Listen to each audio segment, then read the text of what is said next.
ভাই উঠতি উঠতি খবর আসছে যে 2026 সালে নাকি অ্যাপেল তাদের নতুন ফোল্ডেবল ফোন লঞ্চ করতে যাচ্ছে। সিরিয়াসলি মানে ভাই অ্যাপেলের কাছ থেকে তো আমরা এত বেশি ইনোভেশন আশা করি না। ওকে, জোকস অ্যাপার্ট, ভাই লিকের মাধ্যমে জানা গেছে যে 2026 সালে তারা নিজেদের ফোল্ডেবল আইফোন লঞ্চ করতে পারে। অ্যাপেলের এই ফোল্ডেবল আইফোনের নাম হতে পারে iPhone ultra or something else maybe. যদিও নামটি এখনো কনফার্ম হয়নি, তবে ফোনটির কিছু লিকড পিকচার চলে এসেছে। মেবি ফোনটা দেখতে এরকমও হইতে পারে।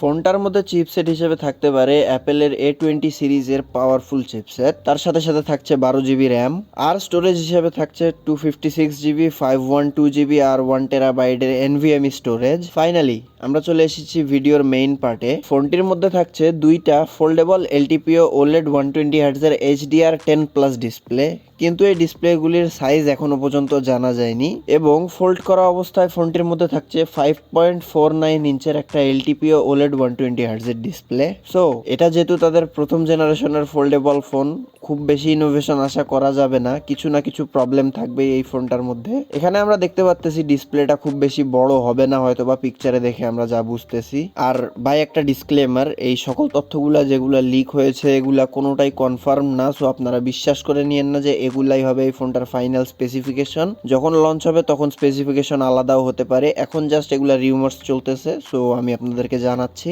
সো অ্যাপেল তো এখন পর্যন্ত তাদের ফোল্ডেবল ফোন নিয়ে আসলো না, কিন্তু রিসেন্টলি স্যামসাং লঞ্চ করেছে তাদের গ্যালাক্সি Z ট্রাইফোল্ড, যেটা আমার মতে তাদের মোস্ট ইনোভেটিভ একটা স্মার্টফোন। গ্যালাক্সি Z ট্রাইফোল্ড নিয়ে ফুল ভিডিও দেখতে পারেন আপনারা নিচের লিঙ্কে ক্লিক করে। ফাইনালি আজকের ভিডিওটা এখান পর্যন্তই। ভিডিওটা যদি ভালো লেগে থাকে তাহলে একটা লাইক করে দিতে পারেন, আর এমনই টেক রিলেটেড আপডেট আর রিভিউ ভিডিও রেগুলারলি দেখার জন্য চ্যানেলটাতে সাবস্ক্রাইব করে পাশের বেল আইকনটা প্রেস করে দিয়ে রাখতে পারেন। আসসালামু আলাইকুম।